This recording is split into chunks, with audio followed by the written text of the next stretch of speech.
sa iyong pangalan. At sa ating pagniniig, O Diyos, gawin niyo po ang inyong plano para sa amin. Bless us, empower us, enlighten us. In the name of Jesus, your Son, our Lord, our Savior, we pray. Happiness laughs. Tumatawa ang tao at dapat siyang tumawa at dapat din siyang magpatawa. Maraming pag-aaral sa mga hayop kung sila ay tumatawa o nakakaya ba nilang tumawa. At hanggang ngayon, wala pa mga conclusive evidences. It seems like mga tao lang talaga ang merong ganitong uri ng regalo mula sa Diyos. At napakalaking ministry po ang magpatawa. In a manner of speaking, comedians can be considered as priests na namamagitan mula sa divine at sa human, kung saan tayo ay napapagaan ng pakiramdam, napapasaya, napapatawa. How does happiness laugh? What does happiness laugh at? Laugh at yourself. Ang isang taong magiging masaya, dapat kaya niya at napagtatawanan niya ang kanyang sarili, ang kanyang reality, ang mga katotohanan ng buhay niya na madalas hindi naman talaga nakakatawa. Pero ang pagtawa nga sa ating buhay at sa ating sarili ay dapat kung kailan hindi ito sobrang masaya at hindi ito sobrang maganda. Katulad halimbawa ni Abraham. Pinangakuan ng Diyos na magiging ama ng napakaraming mga tao, pero ang tanda na niya, 100 years old na, wala pa siya ni isang anak na maituturing na ito yung legitimate na anak niya, na siyang magiging katotohanan ng pangako sa kanya ng Diyos.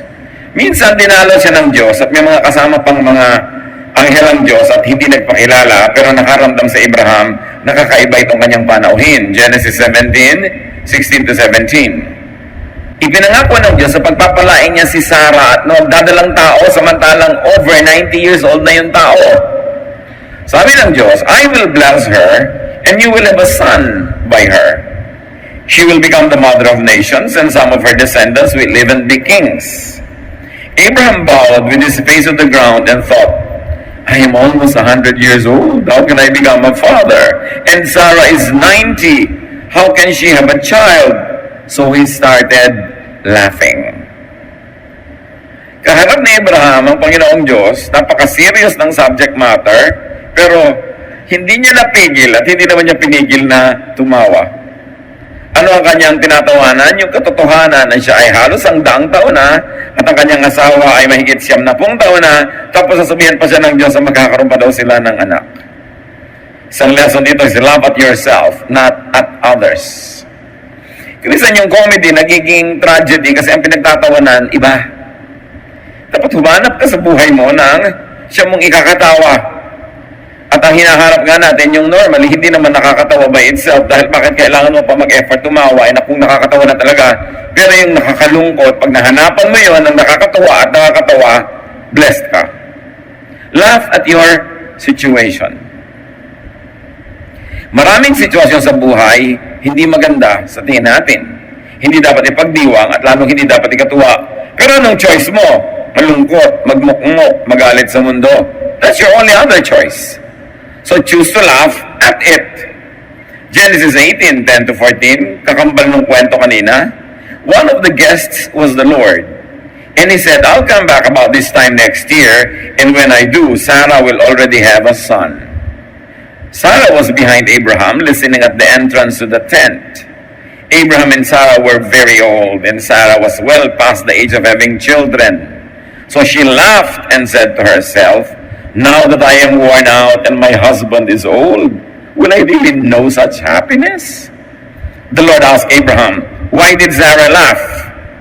Does she doubt that she can have a child in her old age? I am the Lord. There is nothing too difficult for me. I'll come back next year, the time I promised, and Sarah will already have a son.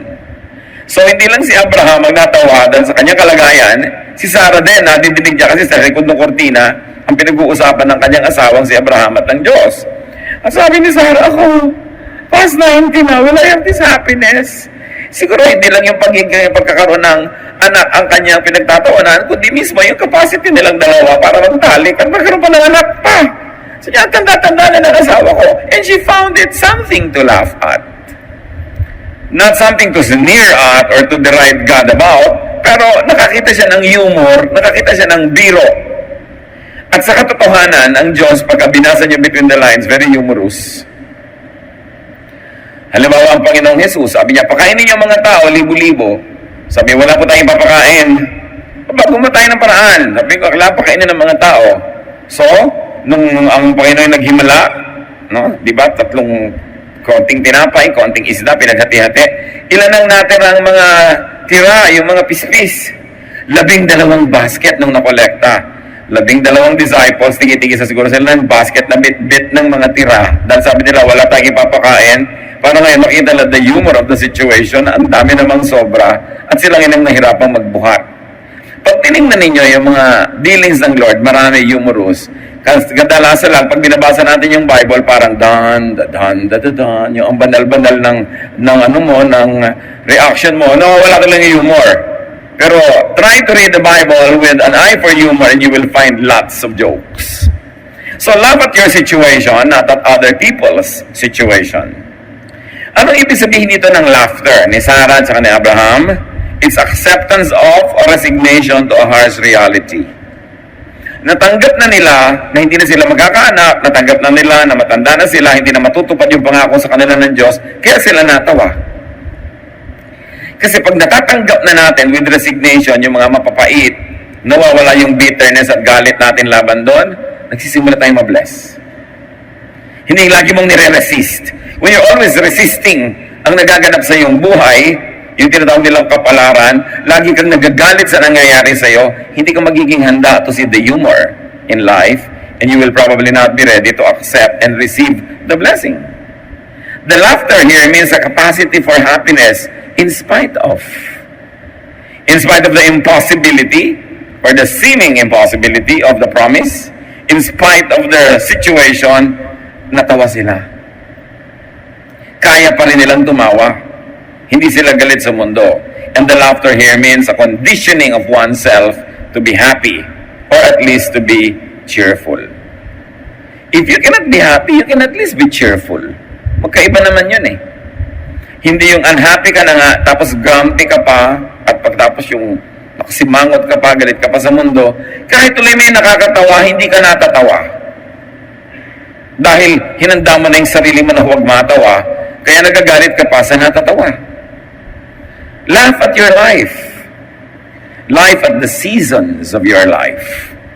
Yung mga season ng buhay natin, panapanahon yan. Your season could be a very nice one. Your season could be a very difficult one.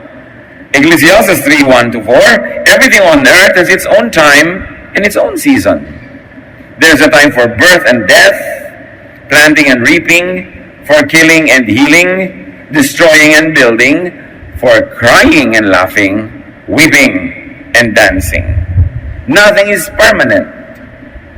Pagka masaya ka, magsaya ka. Dahil hindi naman laging masaya ang buhay. Ngayon, pag hindi ka magsaya ka rin. Dahil alam mong hindi permanent yung unhappiness mo, mapapalit lang din yun, sasaya ka rin. Now, if you want to be sad, nung masaya ka na, sad ka pa rin dahil sa muna ko, ang kasunod nito, sadness. So, habang masaya ka, dapat fast forward mo na yung sadness mo. Tapos, nung sad ka pa rin, hindi ka rin kahit kailan sasaya. It's a matter of choice. Nasa choice mo yan. Merong ikinalulungkot na wala silang kabiyak, meron na ikinalulungkot na meron silang kabiyak. Pwede mo nang ikasaya na wala dahil may advantage yun, pero kung ikasayang meron, it's your decision. Nothing is permanent. Change is always happening. So watch for changes and the relief that transitions bring. Lahat ng pagbabago may ibinibigay na relief yan. Hindi lang discomfort. Kailangan i-develop mo yung mata mo, kapatid, na makita yon.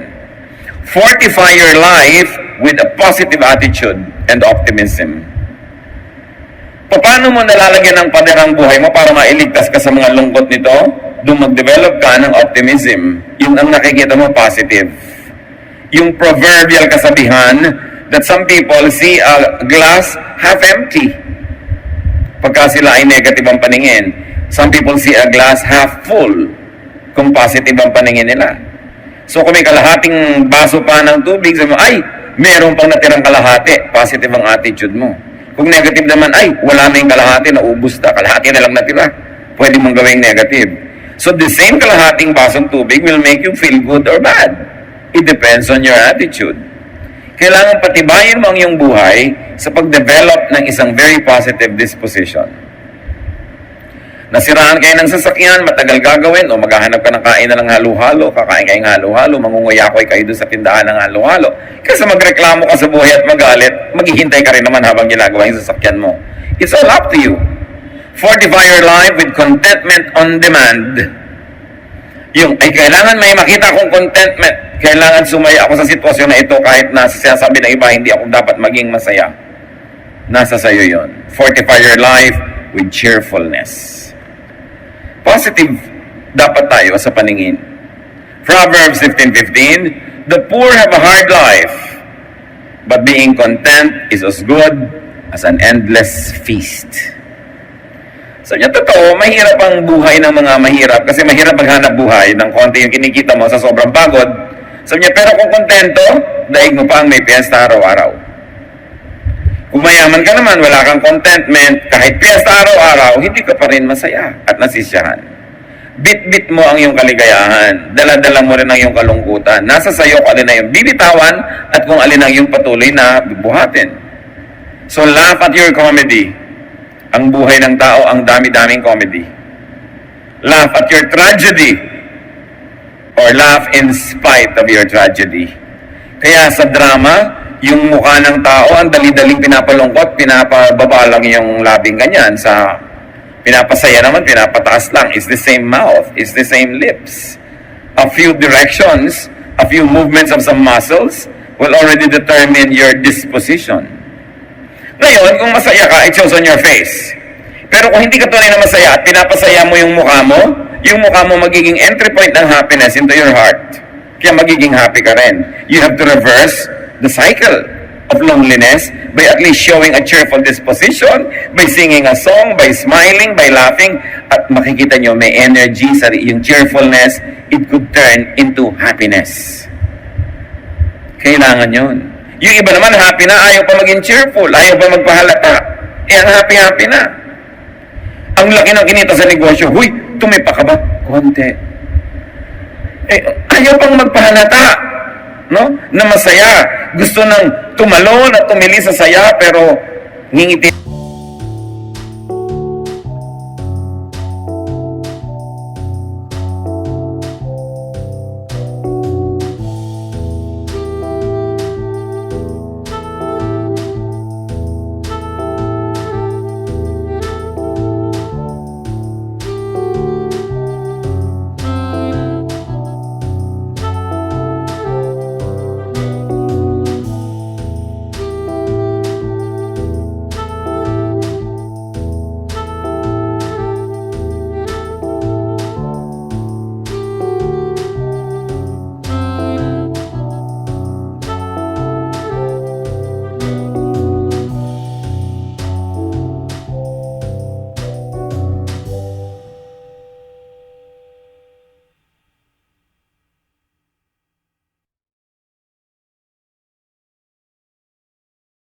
Lang ng konti. Ba't mo kailangan sikilin yung ganong damdamin?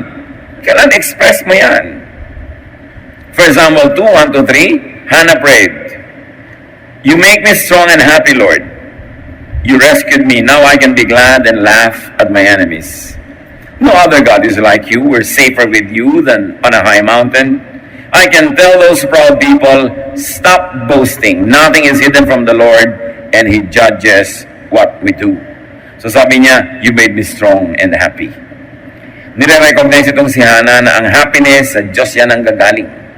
Kaya dapat pag dumating, ini-entertain. Pag wala, hinihingi.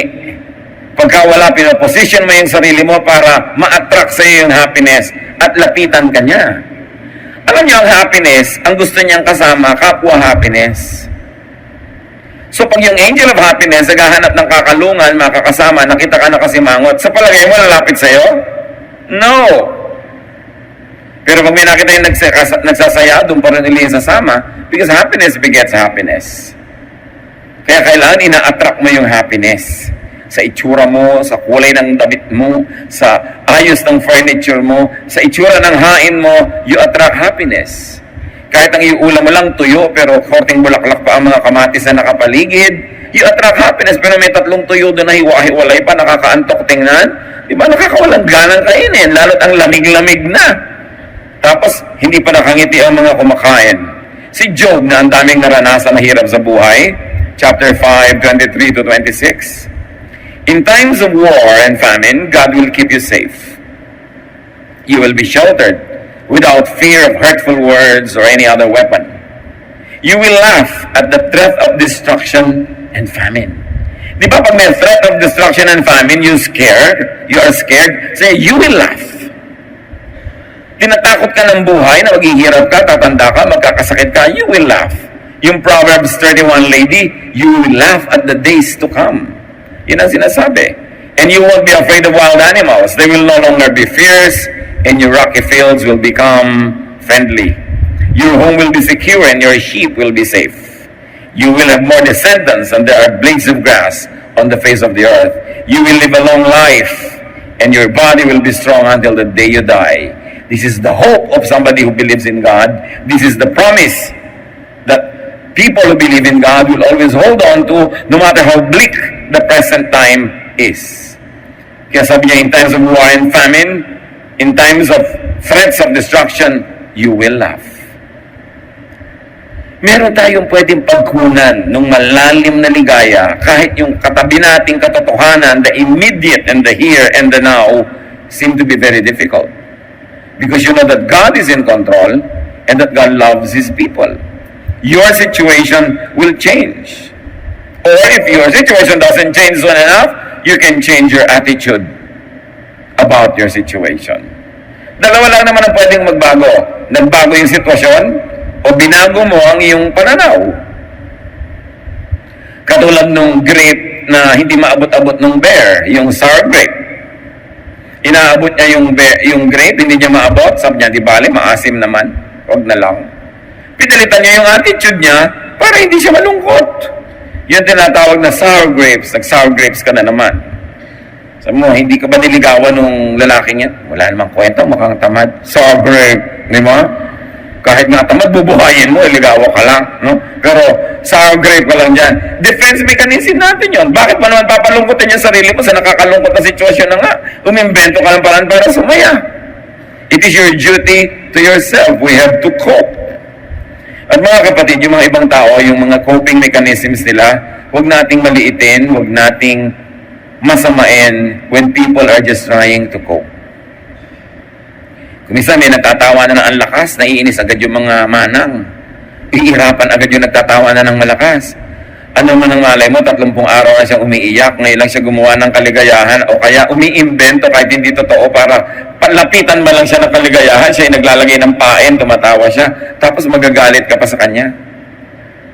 Meron pa nga na isang babae na kung magbihis talaga, hindi mo malaman kung planet man o kung clown o anghel, no?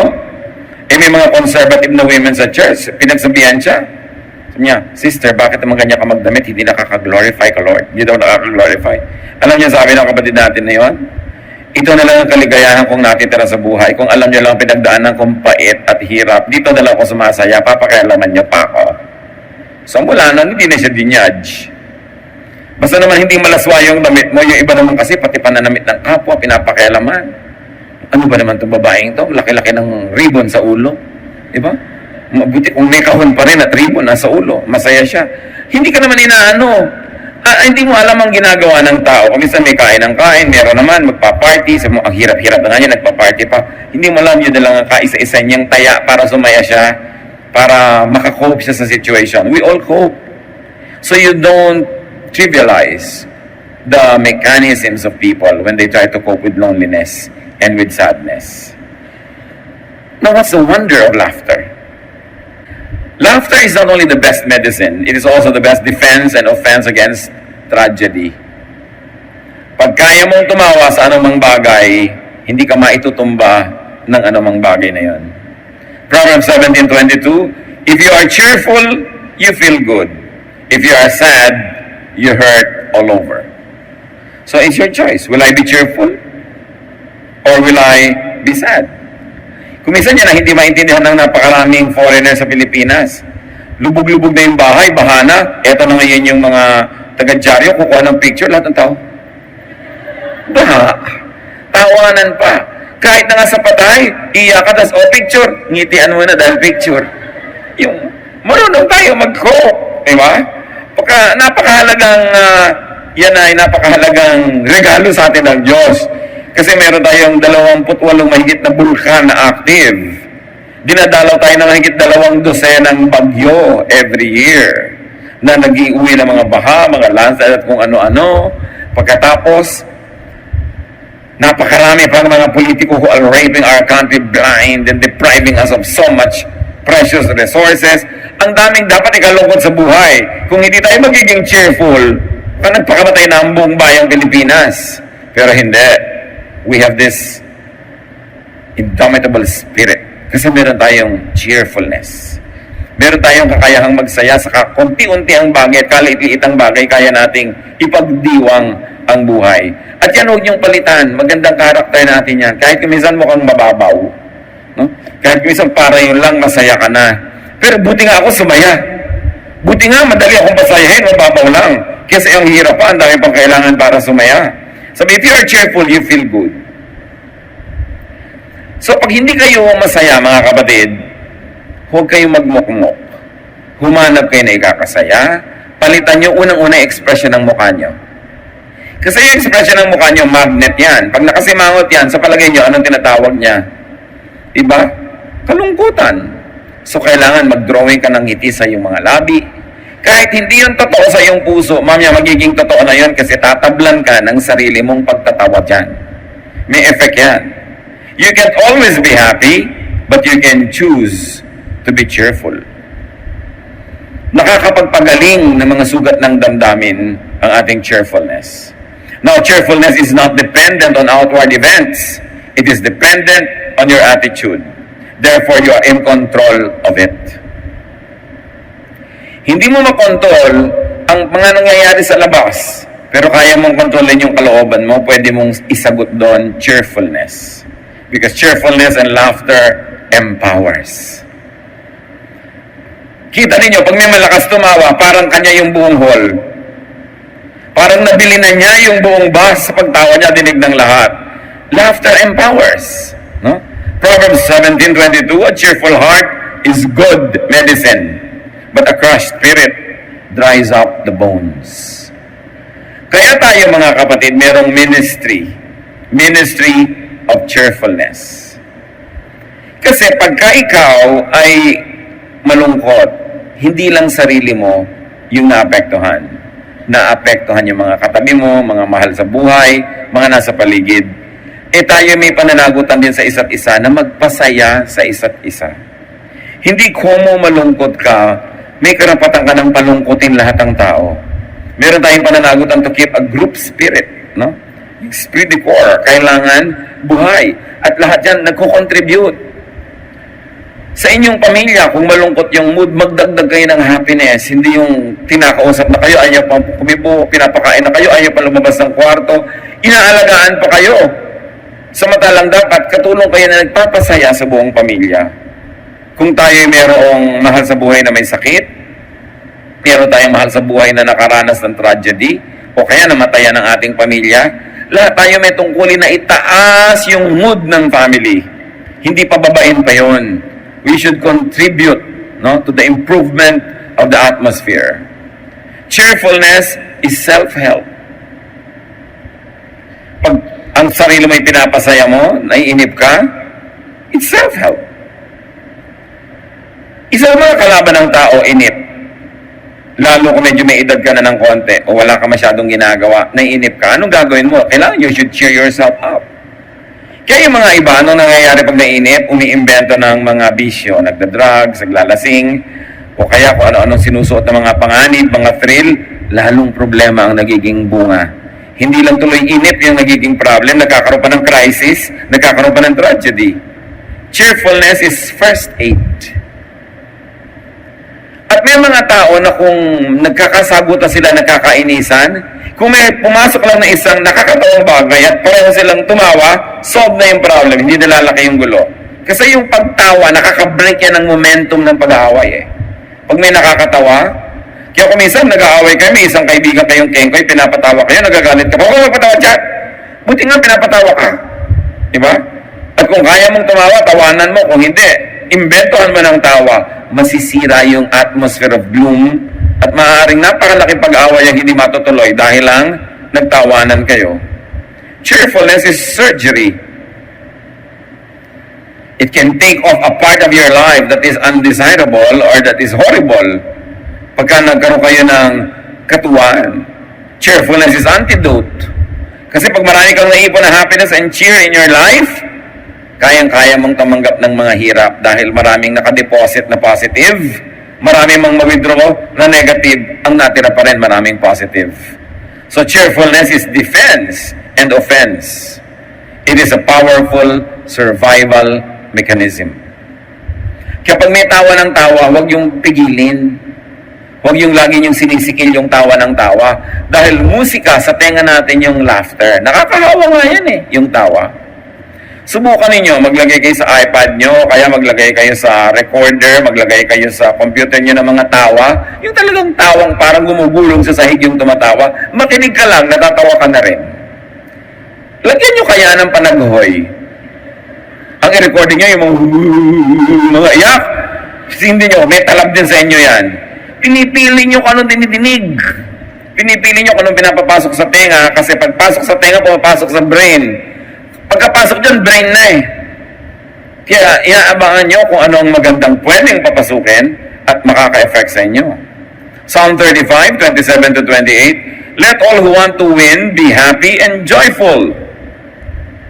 From now on, let them say, The Lord is wonderful. God is glad when all goes well for His servant. Then I will shout all day, Praise the Lord God, He did what was right. Pero ang mahalaga dyan yung sinasabi, if you want to win, be happy, be joyful.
Yung palang premyo na.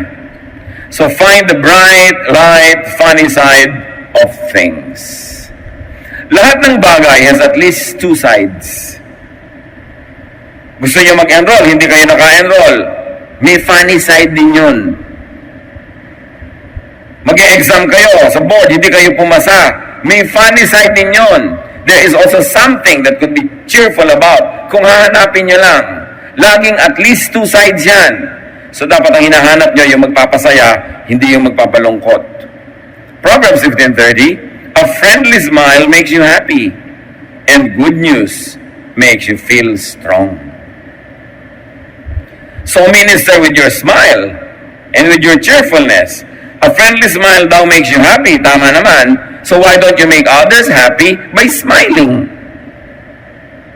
Hindi yung lumalapit pa lang sa'yo, may sasabihin sana ako sa'yo, ano? Di ba?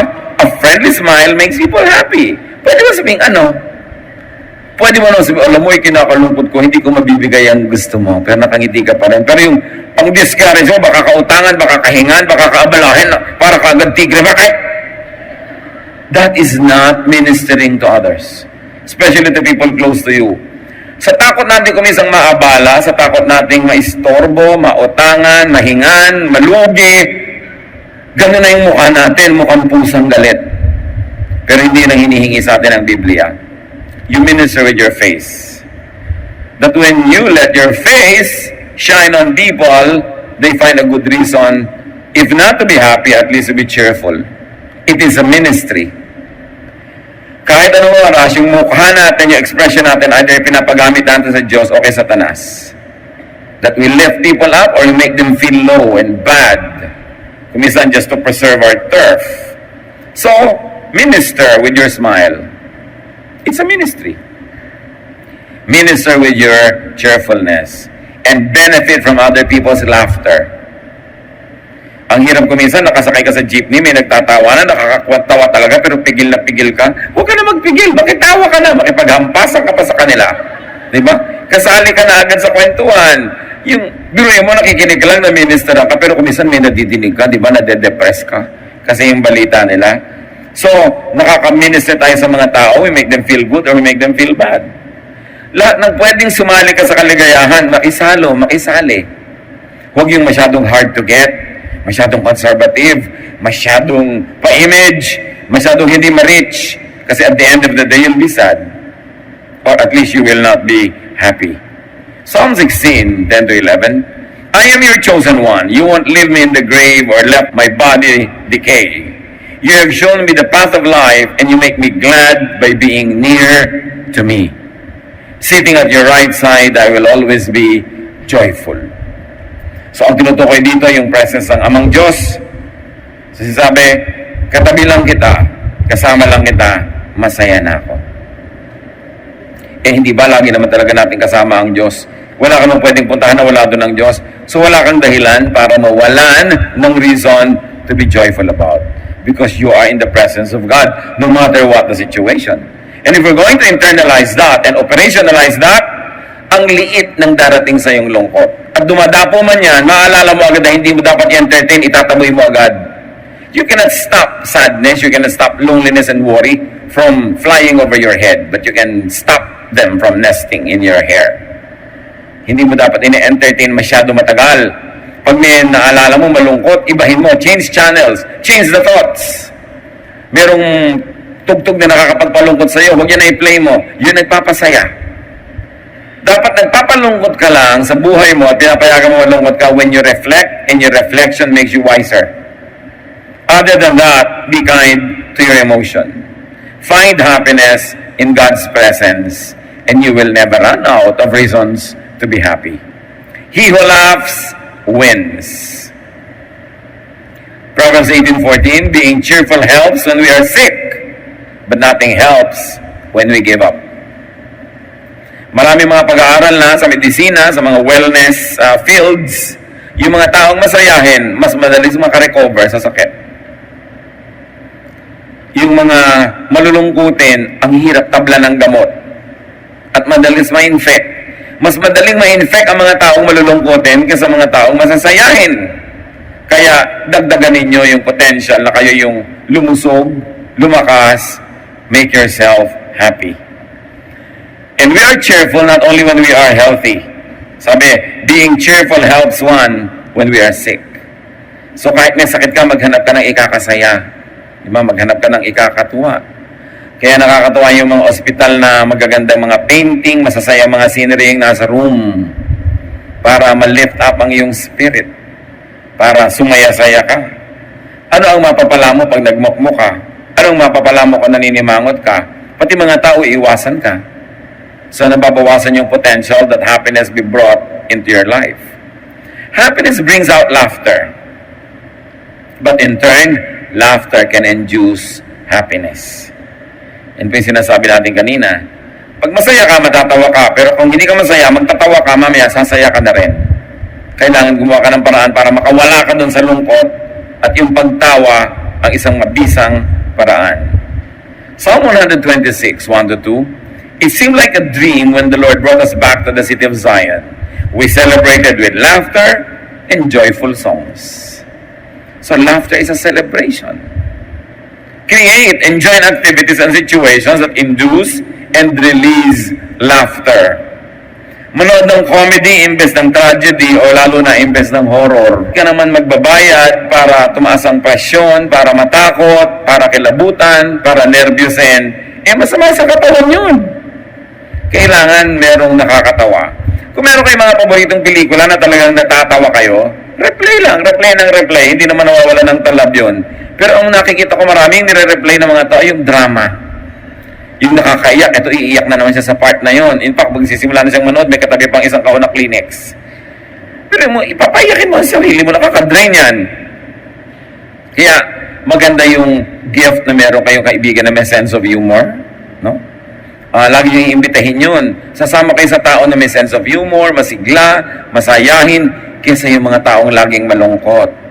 Samahan nyo lang yun to minister to them, but do not go with them too often dahil baka kayo madamay at kayo mahawa sa kanilang mga negative na pananaw sa buhay. Proverbs 15:13, happiness makes you smile, sorrow can crush you. Kaya naman tayo dapat gumagawa ng paraan para ang pamilya natin mapasaya, hindi mapalungkot. Pinag-aaral ka, mag-aaral ka para sa oras ng graduation, kasama ka sa marcha, masaya. Diba? Ikaw naman, padre de pamilya, maging tapat ka sa iyong asawa dahil napakaraming tragedy ng pamilya dahil itong si lalaki ay naglaro ng apoy. Or paminsan-minsan si babae, pero masyadong bihira. Ang dalas-dalas yung tatay. 85% yata ng kalungkutan ng pamilya madalas galing doon sa tatay. No? Dahil siya itong kumisanay ng babae, nagkaroon ng mga problema, kung ano, may nagbisyo. Ngayon, kung anak pa yung problema rin, pero mga 30-40% lang yun eh. Ang mag-asawa, kahit anong problema, kaya nilang harapin habang hindi pa yung asawa ang problema. Kahit ano yan, basta yung mag-asawa united, na aharap nila lahat. Ang mahirap pag yung asawa mo na ang problema mo.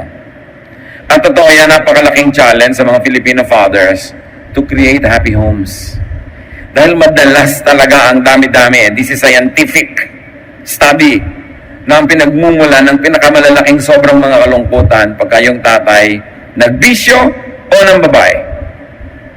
Yun lang naman eh. Kung walang hanap buhay, walang maipakain sa pamilya, nagagawa niya ng paraan eh. Diba? Pero ang mahirap yung talagang nagtataksil sa asawa, ang laking problema dinadala niyan. And you torture one another. So if you have a ministry to one another, maging tapat ka sa iyong asawa, maging tapat ka sa iyong magulang, huwag kang magloko sa iyong mga pag-aaral, babae ka, huwag kang munang magpakalat-kalat kung saan-saan and reserve your pregnancy after marriage. Hindi yung aga-aga nangyayari, nahihirapan yung buong kamag-anak mo. Lahat tayo may pananagutan sa isa't isa. At meron tayong kontribusyon dapat na kaligayahan sa pamilya, sa community, sa bansa. Hindi ang kontribusyon natin, kalungkutan nila, pag-aalala, pamamroblema, kahihiyan. Dapat siniserious natin that we must be positive contributors to our families. Happiness is a gift from the outside. Cheerfulness is an attitude from within. So kung wala ka ng gift from the outside, begin from within you kasi kaya mo yun to be cheerful. Happiness you receive, cheerfulness you create. Happiness brings cheer. Cheerfulness extracts happiness from the universe. Yung mga cheerful, palangiti, mga pag-imbento ng kasiyahan, nakakatas nila ang mga planeta. Nakakakuha sila ng kaligayahan mula doon. Kailangan marunong tayo ng ganong skill to extract happiness from any situation because you have a cheerful attitude. So laugh and be happy. You were fearfully and wonderfully made. And you were made by God to enjoy this life, to enjoy His creation, to enjoy His goodness, not to suffer. Kung may suffering ang pamilya natin, ang ating grupo, huwag na nating dagdagan pa. Kung minsan, mga magulang nyo may problema, yung mga anak man magre-rebelde pa, sasabay pa, dinadagdagan nyo pa yung problema. Pagka mayroong mahina na performer sa ating pamilya, mayroong failure yung performance niya, all the others have to compensate and do extra well para buuin yung pamilya. Hindi yung magdadagdag pa kayo ng problema, may problema na nga. Dapat patibayin. How much do you want to be happy? Kanina, tinanong ko kayo, how happy are you? 1 to 10. You'll be surprised. Many people are not really happy. Or at least they think so. Pero dapat meron tayong gawin. Hindi ka pala happy, umimbento ka ng kasiyahan. Be happy, be cheerful. Do something. Lift yourself up. Magsaya, magpasaya.